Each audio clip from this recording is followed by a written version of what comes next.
You're listening to the Scarf Bagara War, part of the Talksport fan network, and charity partners with Mentel, for county fans, by county fans.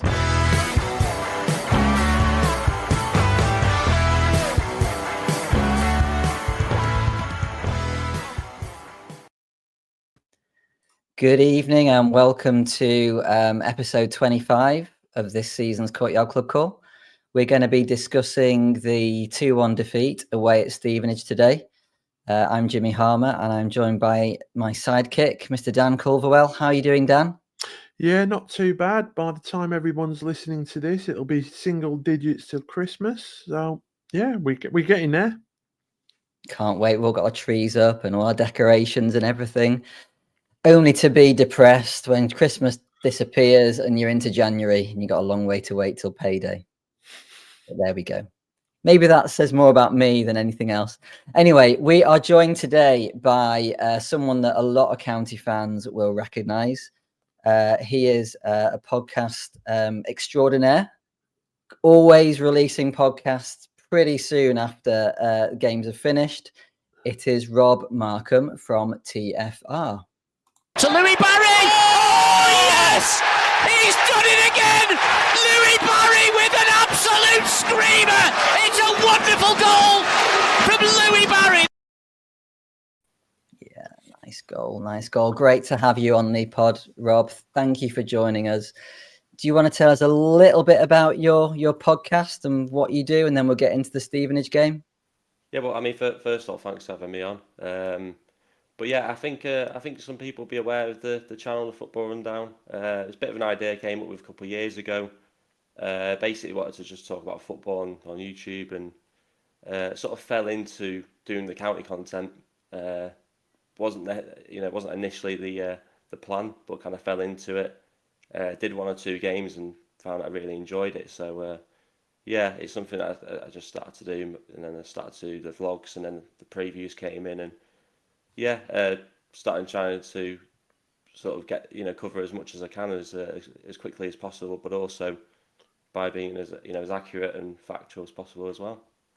Yeah, there's certainly really good content, and you release bits and bobs as well when we've got sort of transfer type news as well, I've noticed, and any big news going on at the club, you're always there sort of releasing really good quality content. So thank you for doing that. I certainly watch and listen to it. Yeah, cheers. No worries. I say you're a generation of fans that have sort of started really coming on since after COVID, haven't you? And I think you said before, I think Bolton was in the FA Cup was probably one of your first games that you sort of came along to. Yeah, I mean, obviously I spoke to you, I think was it the Burton game, wasn't it? Yeah. Weeks ago, and obviously spoke about it. When I started it, I was doing a lot of United stuff, because that is how I grew up, but I've always grown up, in Stockport, and even when I was younger, I'd go to the odd game here and there. You get given tickets through primary school and that. I remember a few of them. I think it might have been like Tamworth and teams like that. Possibly the first season after being relegated to National League. 11-12 I think season. Games like that. I went to a handful of games throughout the years, but never as consistently as now. But I really found that during lockdown, watching football without fans in the ground, it's completely different, isn't it? And when I went to Bolton, the replay, it was just a sort of why don't we give it a go? It was cheap tickets, why not go? And yeah, I mean after that game, it was just I wanted to go again, and started to get into the habit of going. And obviously they took off as well. It's easy to go when they're winning, of course it is, but even like yesterday, which we'll get into, just enjoyed the day. Maybe not the match, but the experience of it all. Yeah. So, are you a season ticket holder now? I'm not. I wanted to be, but I wasn't able to, unfortunately, in the summer. But you think you go to most games anyway, don't you? I know I've seen you at a lot of the away games as well, and obviously you were yesterday at Stevenage as well. So it's not like you're doing it part time. You're sort of like hook drawn and into it now completely as a home and away county fan. Yeah. Can we just say that we're recording this on Sunday evening at 7 p.m.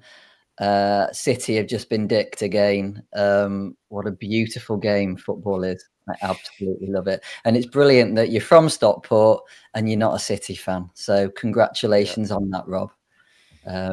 Anyway, shall we move into the Stevenage game? So Dan, are you going to take us through the teams? And then I've got a quick clip, 40-second clip of Dave's post-match that we'll play after we've gone through the teams. Yeah, I think same again. A lot of debate about the starting 11 for this one. I think we were all sort of correct in some way and wrong in another way when we sort of discussed it between us guys on the pod. Started with obviously Ben in goal, who seems to be. Can I just say that I got 11 out of 11, Dan? So I didn't say it on the pod, but I did get 11 out of 11. So I got, I think, 8 out of 11. So we started with Ben in goal. It was a back three, which a lot of us thought might be a back four, but it was a back three with obviously Ethan Pye, Fraser Horsfall, and Callum Connolly, which seems to be our sort of goal for back three now. Midfield four, but this time obviously Torre, Callan Camps, Lewis Bate, and Maka returning from his injury. Then you had Will Collar and Louis Barry with Kyle Wotton up top. Fot Mob had it as a front three, but I think it was more still like the Christmas tree formation that we've seen in the other weeks with Barry and Collar sitting behind Wotton to make that sort of 4 lines of sort of play. I think same again. Torre coming in instead of Rydell. Obviously, there's the change. Obviously, Southam Hales coming back from injury for Mingy, and obviously Camps coming into the team instead of Norwood. I wasn't surprised, but I didn't get it right from that 11. So I don't know, Rob. Do you do Fan Hub, and do you pick your 11? I've heard of it, but I've not. I don't do it very often. I've only recently actually downloaded the FootMob app, but I've not really used it much yet, to be fair. Yeah. No. Cool. Okay. Well, so we know that we lost 2-1, boo. And if anyone's heard Dave's interview, well, here's a snippet from it, and it sort of summarizes it quite nicely. Second half, an absolute shambles. Decision making from the first kick-off in the second half, no bravery to play, and miles away from where we need to be. Didn't want to get on the ball. Ben just wanted to whack the ball from one end to the other, and we made constantly bad decisions, which from a really positive first half performance, although I felt we were probably in maybe third gear, I thought we could really step on a little bit more. Without that, I think we should have been in front in the first half with our first half performance and the chances that we created. But the second half's miles from where it needs to be. Oh dear, he is not a happy bunny, and quite rightly as well. I mean, Rob, that was our first team, wasn't it? That is Dave's first team. How did you feel that we applied ourselves? Let's talk about the first half first. In the first half, I mean, he's never one to mince his words, is he, Challoner, to be fair to him? But first half, I thought I don't think we were terrible. Apart from obviously, the goal they got.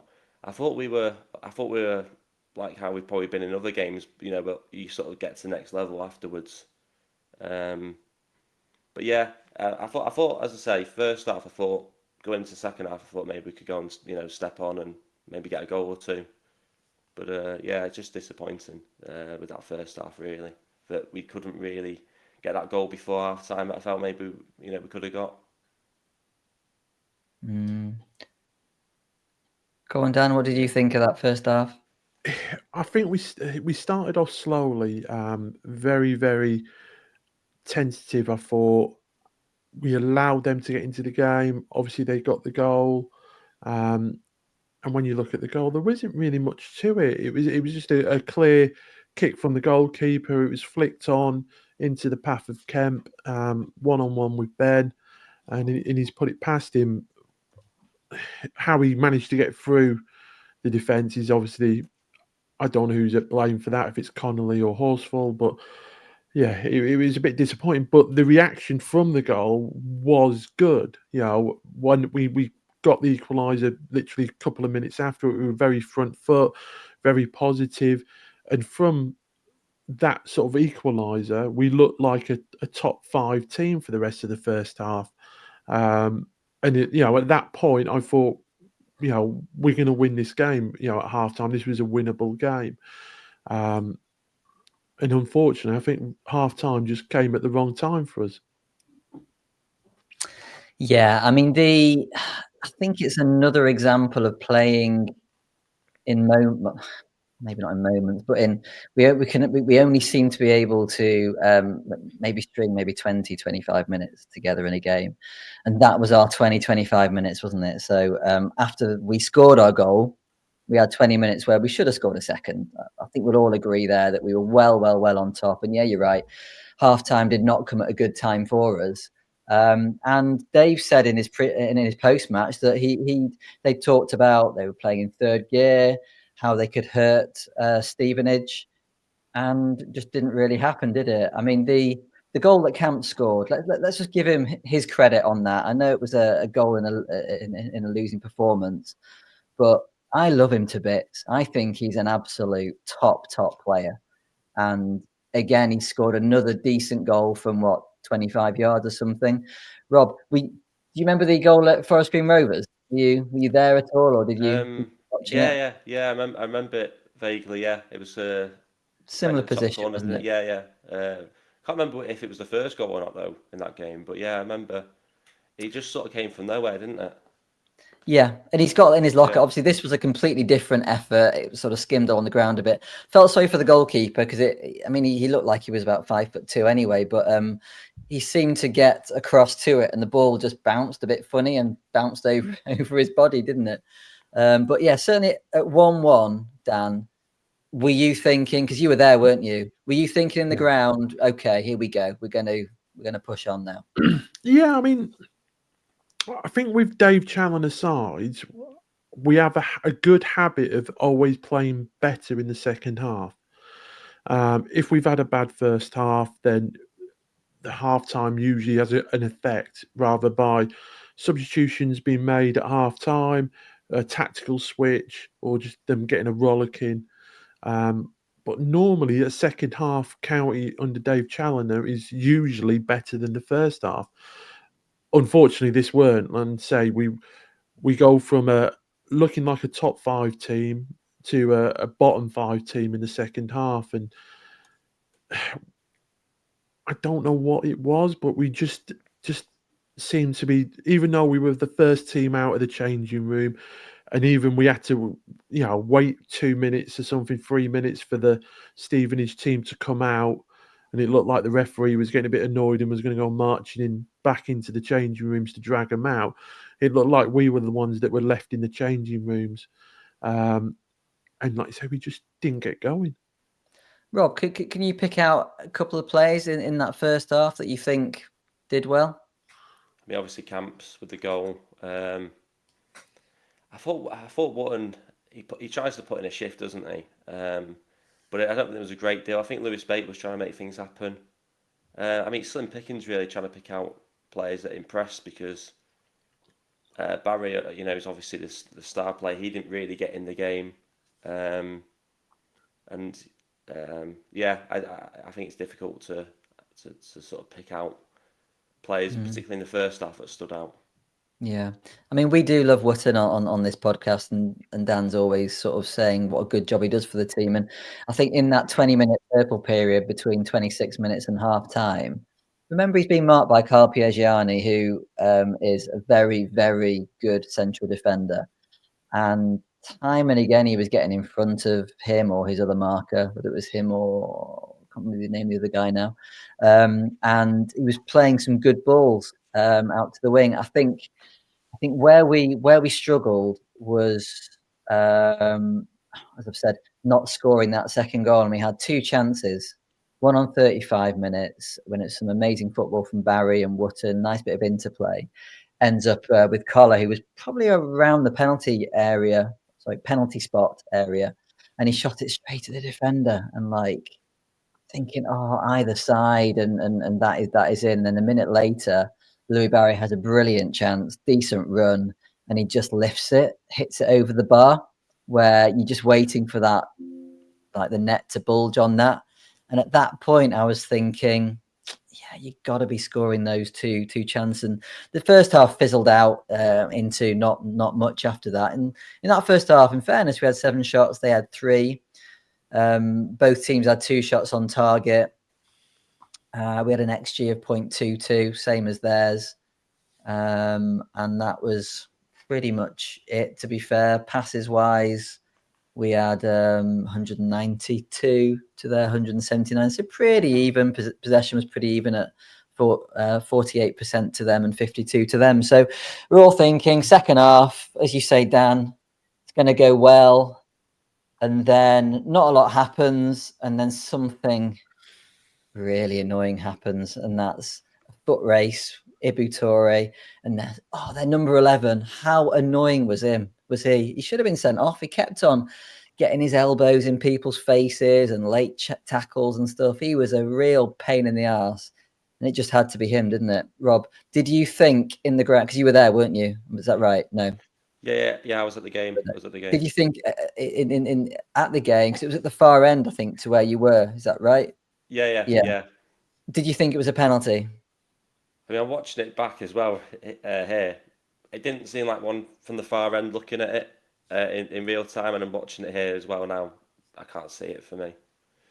I think that's kind of how they play throughout the game, though, Stevenage. You know, sort of going down to the ground quite easily, a lot of time wasting, and I think that, you know, they've got a bit of luck there because the referees bought it, but it's clear as day diving for me. He was the linesman that gave it. Like, he was waving his flag like he'd just been given a big bag of sweets or something. He was as happy as Larry when that happened. It was definitely him that gave the penalty because the ref was miles behind. Yeah. Dan, what do you think? Do you think it was a coming together, or do you think it was a penalty? I say at the ground, obviously, there wasn't that much complaining by county players. So you sort of go off the reaction of what the players see. So it was a bit subdued with the county fans because obviously it's at the wrong end and you can't really see. Obviously, same again, watching it, like I just think it's a foot race, and I think there's no challenge made. I think he's actually run in front of him and sort of tripped himself up basically. But I think that was one of the reasons why Toure got picked ahead of Rydell, because I think that area was definitely being targeted, especially in the first half. And there was a lot of defensive work being done by Toure in that position. So I think that's why Rydell was obviously not picked, because Rydell, as good as he is going forward, he can be sort of muscled and, you know, bullied out of it defensively. And like I said, I think it was Reed that was obviously won the penalty and was on that side. Was it? No, Reed? it wasn't Reed. It was their number 11, the one that I think should have been sent off. Roberts. He was an absolute pain in the ass. They were all big players, weren't they? John Kieran kept on saying, like, I think it was Thompson, their right-sided centre back. He was obsessed with his bottom and how large his bottom was, and he sort of managed to ease out, I think, Louis Barry on one of his runs with his large bottom, which I thought was quite funny. But they were a big side, physical side. I was pleased when we did get that goal back actually in the first half, because they're a nasty side to be 1-0 down to, aren't they? They don't concede. And you're thinking, as soon as we got that, I was thinking, okay, game on. I've got a guy at work, James, who is a Stevenage fan, and he was there, and we were having a bit of bants about it. But he's going to give me some ribbing, I'm sure, when we're in the office. But he said this is what they do. They don't concede many, they don't create that many chances, but they're an effective League One side. And they were probably deserving of their win in the end on that second half performance that we put together. We made a second half sub on 66 minutes. So we went with the back four again, didn't we? So we brought Norwood on for Connolly. Rob, did you think Norwood made much of a difference when he came on? Not really, no. I mean, if I'm being honest, I was a little bit disappointed he didn't make any subs sooner as well. I was quite shocked actually that it took him, I think after that it took him quite a while again to make any more subs. And I think he got a lot of the changes wrong. But yeah, I don't think Norwood came on and had too much more of an impact really. So it's disappointing with that. I mean, he did bring Tanto and Rydell on for Bait and Tory on 78. And again, I've got to agree with you, Rob, that the game was fizzling out way before then. And I think we needed to make those changes sooner, didn't we? Yeah, it just felt a bit too late. Yeah, 100%. Stevenage were very good at the, well, we said it before, the dark arts of the game or game management. You know, they're absolutely, top notch at that. And like you say, they killed the game, the momentum, the flow, everything. It was a very frustrating second half because we, as much as bad as we were, Stevenage were allowing us to be that bad, and we dropped to their level, I think, instead of doing the things that Dave Challoner urges us to do, be progressive and front foot and intensity. We started sort of slipping into the habits of what they wanted us to do, and they sort of manipulated us into playing the game of football that they wanted to play. We certainly played a lot of long balls, and if County had have done anything this season, it's played too many long balls when we played against teams that like to press us. Instead of being brave, Davis again said it in his post-match, you've got to be brave on the ball. You've got to try and play yourself out. When you're playing long balls against teams like Stevenage, you are probably not going to be winning. So I'm going to put something to you guys, and I wonder whether next game Adai comes back in, because he was pretty scathing. I mean, he mentioned Ben by name, and Ben was just lumping it. There was no attempt to even start any moves from the back of the pitch. It was all boom, boom, boom, and he was pissed. What do you think, Rob? Do you think Adai might get a sniff or not? I mean, for anyone who watches my channel regularly, they'll know that I've said quite a bit actually this season that I think the stick that Adai's got has been quite unfair. I felt it was quite convenient for him to be sort of taking out the team after a couple of mistakes. I felt like, they were almost waiting for that to happen. I said against Birmingham as well last week that I don't think Hinchcliffe's distribution was that great, and if it was Adai, I think everyone would be calling for him. And I think that, it was the same yesterday. He obviously got booked as well. I didn't get a proper view of it from where I was, but some people said he could have potentially been sent off as well. So I think it was overall just a bad day at the office for Hinchcliffe. And yeah, I think it's a valid question to ask about Adai being in goal for the next game. It's Peterborough at home, isn't it? Game before Christmas. Why not give it a go? I think one thing that Ben was doing well yesterday, and this is definitely something he's got over Adai, is he's so much quicker off his line to sort of come and sort of read danger. So I think when you put Adai in, you know that you're going to be missing that. I think Ben's shot stopping is actually better as well. He's a much more traditional goalkeeper. The way that he makes saves is a lot more traditional than what Adai does, which seems to be slightly ad hoc in nature when it comes to that. I think the frustrating thing, I don't know whether you would agree, Dan, is that Ben doesn't really need to have great distribution. He just needs to pass it to one of his central defenders to then try and progress the ball up the pitch through the midfield. And I don't know why he wasn't doing it. Dave or one of the coaches must have been shouting at him. They must have been. Yeah, and what the other issue was that you had obviously everything going long to Wootton, but Wootton was so isolated on his own, and like you said before, that he's up against probably a really good League One central defender. Yeah. And it was just everything was just bouncing off him, or he weren't getting it. When he was winning it, there was just nobody around him. I know my lad was screaming for Tanto to come on and just wanted Tanto just to be really alongside him, sort of feed off Wootton and any scraps and, play alongside him. And that just didn't happen. And like I say, when you've got Wootton isolated and you're going long ball to him, it just kept on coming back. I'm not convinced though that Tanto and Wootton can play together. We've seen them try and play together on many occasions, and I don't know what it is, but there's just something there that is not clicking. We've said before, haven't we, Dan, that Tanto's best period probably came when he was in a front two with Louis Barry, sort of start of last season, and when Wootton was injured. And I'm not sure what it is. I think the problem that we have is that when Will Collar doesn't play an 8 or a 7 or an 8, for me, he was one of the poorest players on the pitch yesterday. I don't know what was wrong, whether he's carrying something, whether he's got a bit of a cold or something, but that engine that we see from Will Collar normally wasn't there. And as soon as you lose that, you lose a third of your attacking output. And we really struggled because of it. Maka wasn't really getting forward enough either. Yeah. Toure doesn't get forward that much anyway either. So it was just a meh performance. That's what I'm going to say.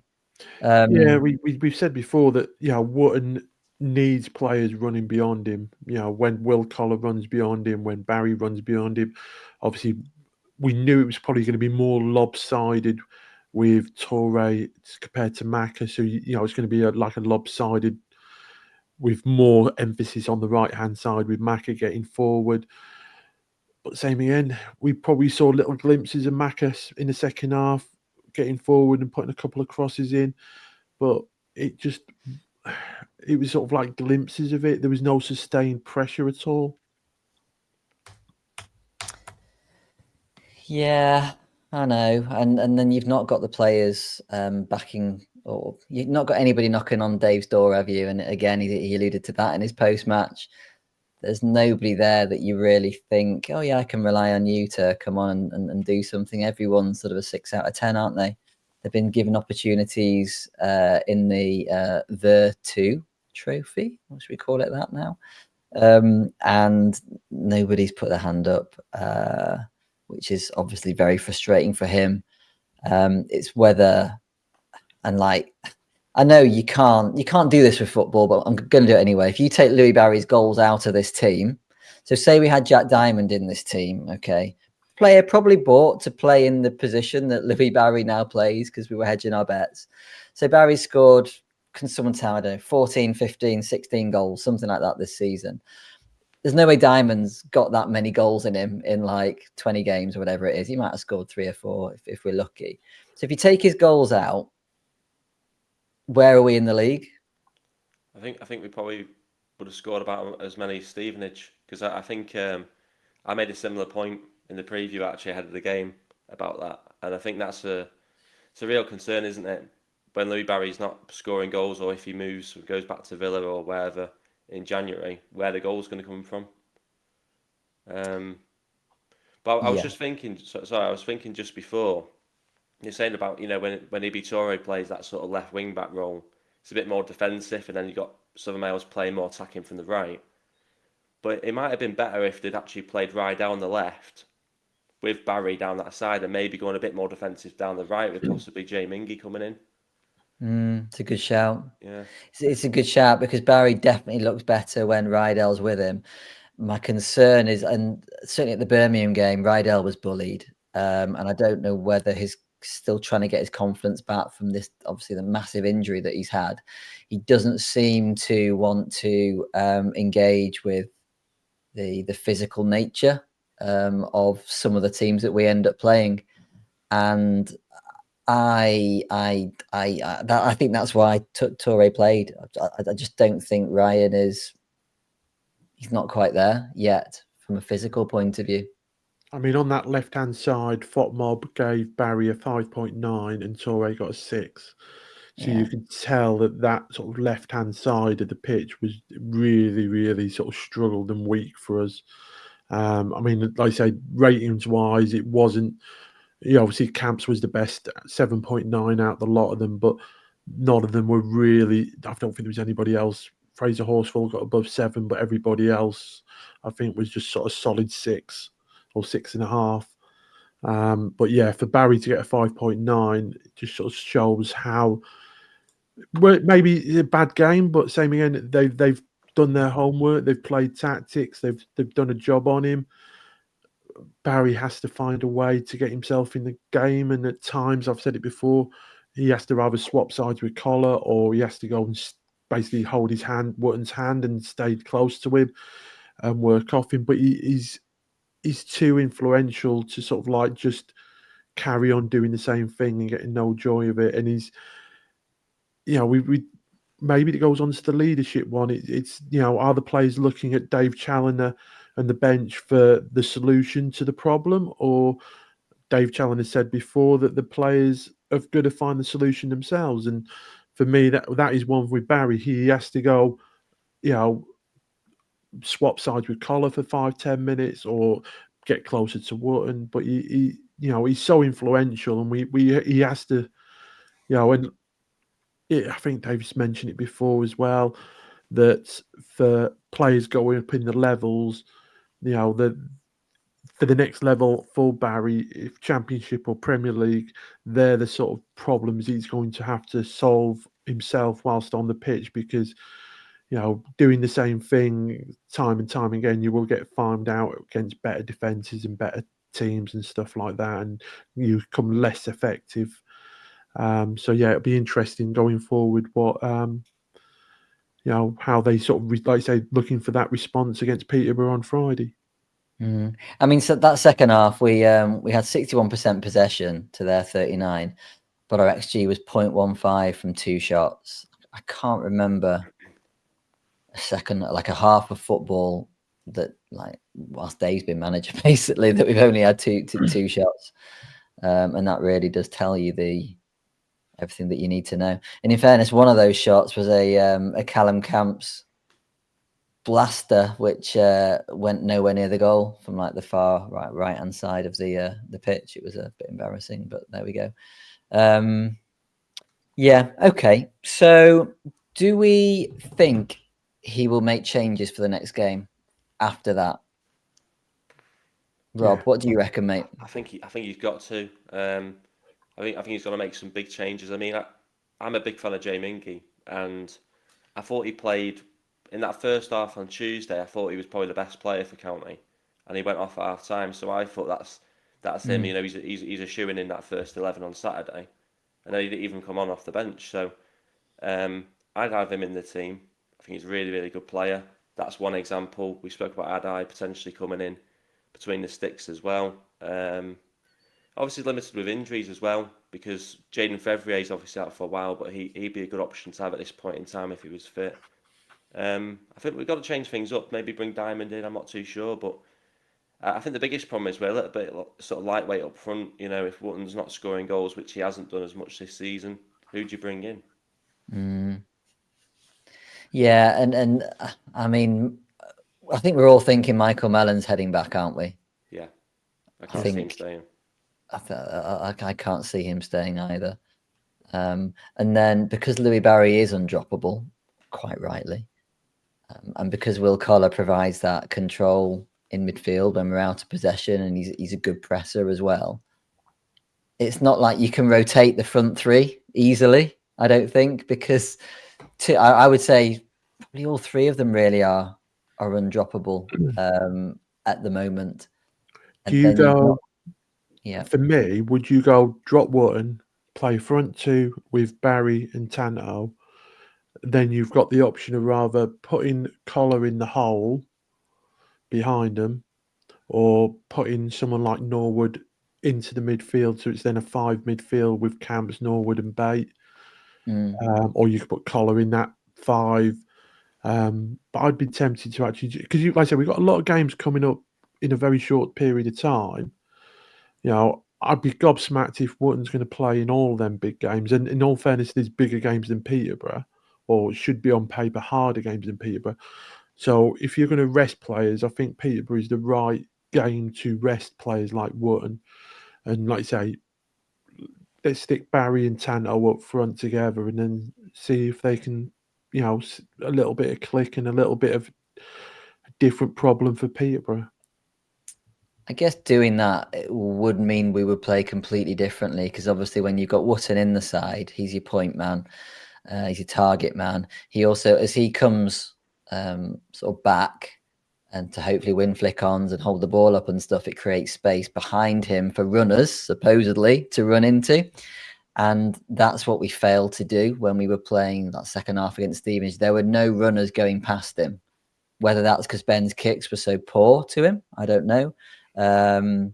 But as soon as you take Wootton out of the side, and I know what you're thinking, Dan. Yeah. Good idea. But as soon as you do that, Barry and Tanto are your runners. And the only real way to get them in behind the team you're playing is long balls over the top for them. And I'm not sure, from what I've seen from League One defences, they seem to be quicker at turning. They seem to be better at marking space. And the structure of the team is far better than they were in League Two. So whilst I've just said literally 10 minutes ago, oh yeah, Tanto and Barry played really well in a 2, I'm not convinced they can do at League One level. And I think Dave knows that, unfortunately. But give it a go, I guess. Do you think the confidence of the team is starting to wane a little bit? I mean, I know we're still in the playoffs and we'd all take this at the start of the season, wouldn't we? But do you think maybe there's just a little bit of I don't know.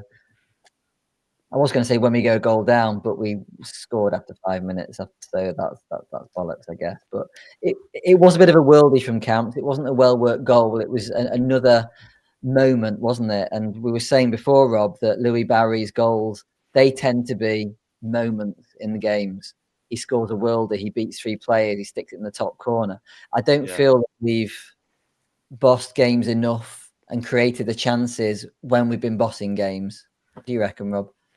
I mean, I think the biggest problem as well is Louis Barry's obviously a fantastic player. We know what he can do. But I think last season, and this is even before he got injured, we had more threats up top, and to be fair, across the pitch as well. I think there were more goals in the team.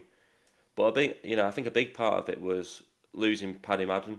I've said it quite a few times. Not just the goals, but also experienced leadership. I was saying before about maybe players swapping different sides and that. That comes from an experienced player maybe suggesting that and sort of, captaining the team on the pitch. And I think we've not really replaced his goals. We've not really replaced that leadership. And we've also not really replaced that creativity that he had, because he wasn't just a fantastic goal scorer. He'd make things happen. So I think that we don't have enough threats on the pitch. Birmingham the other week, it's not a problem that Louis Barry's probably been doubled up on if you've got a threat down the right hand side getting in space like Diamond did, but just don't have the end product, so the quality's not there. So the biggest problem is just lack of threats across the pitch.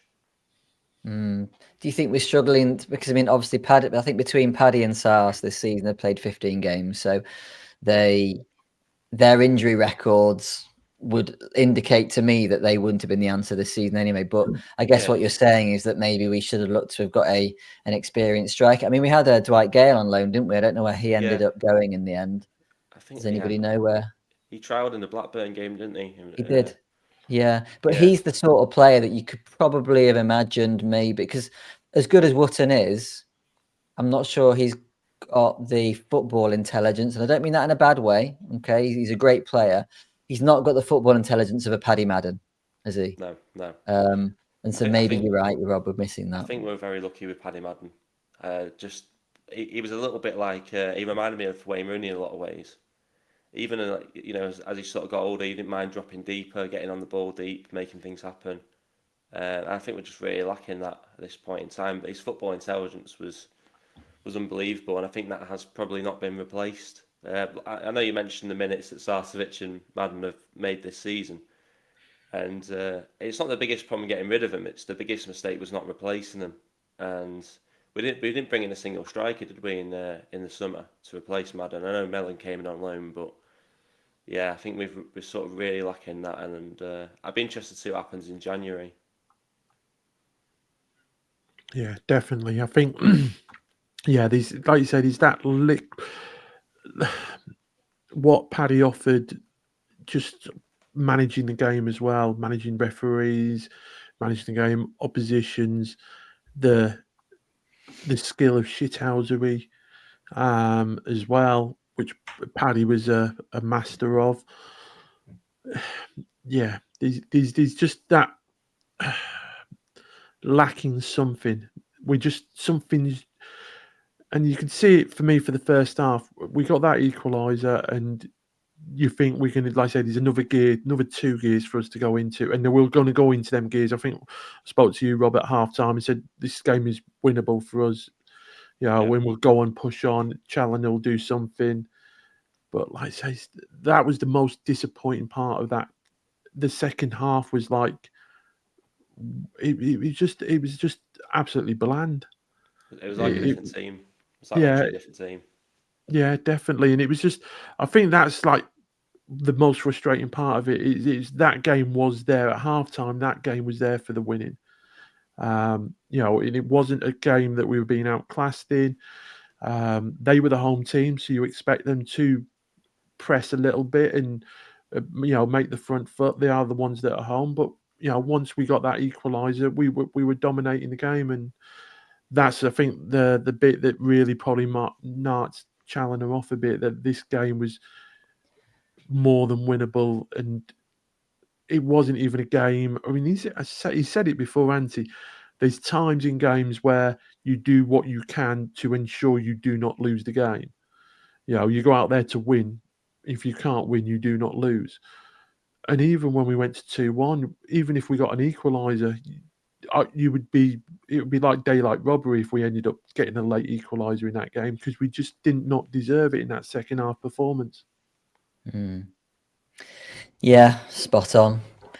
Great. Well, we're on 40 minutes, guys. So unless anyone's got anything else particularly they want to say about it, we've obviously got the No moaning about the referee. the ref watch. You know what? I thought he had a decent game. I thought he was okay. Okay, it was a lot. No, Rob's shaking his head. But certainly first half, I thought he was having a great game. He was letting stuff go, and he was sort of like not really buying that much of their histrionics. Maybe, okay, Rob, maybe you're right. Maybe second half he became a bit of a homer referee. Second half, it felt like, if you breathe on them, they were just going down so easy, and everything was going their way, and it felt a little bit like fouls were going. He was giving fouls on them, but we just hadn't fouled them. And the other way, do you know what I mean? Just second half, I thought the ref would just sort of lost it. And I'm not suggesting that they did pay him off in any way, just putting it out there. But at the end of the game, when he blew the whistle, I saw him like putting his arm around their players and everything, and I thought, like, no, I'm not a fan of that, because he wasn't doing that with our players. So yeah. I mean, we did have a bit of a mad 10 minutes at the start of the second half when we just seemed to lose our heads a little bit. We got a few bookings, and I think Bate got cautioned for having a bit of a whinge. And as the captain, he's allowed to say stuff, but obviously he went a bit too far. Camps got booked for holding someone back, I think, as well. And obviously the Hinchliffe potential red card as well. He did come herring out of his box, and I think he caught the ball with like one of his studs, basically. Very, very, very minimal contact, but he absolutely floored their player. I don't know what the rules are for red cards on that, but yellow cards. So yeah. And it was obviously the linesman that gave the penalty as well, so we can't blame the penalty on the referee. It was the linesman on there. Sammy, let's get this right. We're not blaming the defeat on the referee before anybody clips it up and blames it on that. We look at ourselves first. The only reason why we lost that game is because of the players on the pitch in the second half. End of story. Regardless what we think of the referee or the linesman or the decisions given, that isn't the reason why we lost the game. Sorry, go on. No, so go on, Rob. I was going to say, I think I wouldn't say we lost the game because of the referee, because you're right, we didn't play well enough. But I think in the second half, when things started to go their way a lot, I didn't think were fouls and things like that.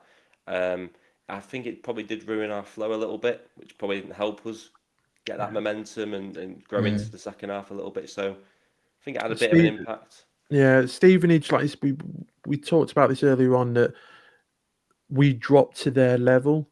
Yeah. Their game. We got sucked in and, like you say, drawn into them making them fouls, the bookings, losing our heads, losing our rag, and they done us up like a kipper. They really did a job on us. And you same again. They've beat Wrexham, I think, this season as well, Stevenage. So not surprised, and they will go and do the same again to a team in the top 5, top 6 of this division. Exactly the same. They'll do a job on them. They'll struggle against probably the teams at the bottom half of the table. But yeah, we won't be the only scalp they get at home this season for sure. They reminded me a lot of who's it? They remind me of now. Walsall. Don't know if anyone remembers it. I think we played them in the FA Cup, third round a couple of years ago. Yeah, and that sort of day was exactly the same, where they just sort of played in dark arts. But you kind of expect that a bit more when you sort of playing as the away side, as they were that day. But to play at home like Stevenage did yesterday, it's a bit disappointed really with them, but they sort of go and approach the game in that way. But fair play to them, it worked for them. They got the result, and they did deserve it. But it's just frustrating, isn't it, when they're continuing at the whole game, and as I say, not allowing us to get that momentum. Yeah. So we roll on now to Friday night, Peterborough United, and then obviously we've got 2 away games as well before we close out the year. So we've got 3 games left. Dave Challoner's on 98 wins as county manager. Will he get his 100 up before the end of the year? We'll see. We'll see. We'll let the Russ and Waggy preview the Peterborough game and talk about stuff like that. But yeah, thank you for joining us, Rob. Lovely having you on. Thank you. I just want to say a big thank you actually to Sam Jeffries. He's our resident TSBW media man, and he puts all our match day artwork together for us. And I have, if you're watching, I have one of his artworks in the background, except it's just flicked onto the SCFC logo instead. But if you have been watching on YouTube, you will have seen it flicking between that and Sam's amazing artwork. He's 16 years old. He's a top lad.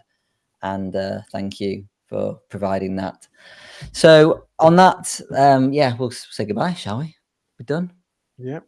Yeah. Okay. Thanks again, Rob. Cheers, Dan. See you later. And we will speak to you all again in a week. And that's a wrap for this episode of the Scarf Bagara War. We hope you enjoyed the podcast. Remember, you can catch us every week on your favourite podcast platform, whether it's Spotify, Apple Podcasts or Google Podcasts. And a huge thank you to all of our Patreon members. Your contributions help keep the show running to bring the content you love. If you'd like to support the podcast and get access to exclusive special guest episodes, ad-free podcasts and a monthly giveaway, head over to patreon.com/the Scarf Bagara War. And don't forget to follow us on social media for updates, behind the scenes content and more. You can find us on X, Facebook and Instagram, all at County Podcast. Lastly, if you enjoyed the show, please leave us a review and share it with your fellow County fans. Your feedback helps us improve and reach more listeners. Thanks for tuning in, and we'll see you next time on the Scarf Bagara War. Come on, County!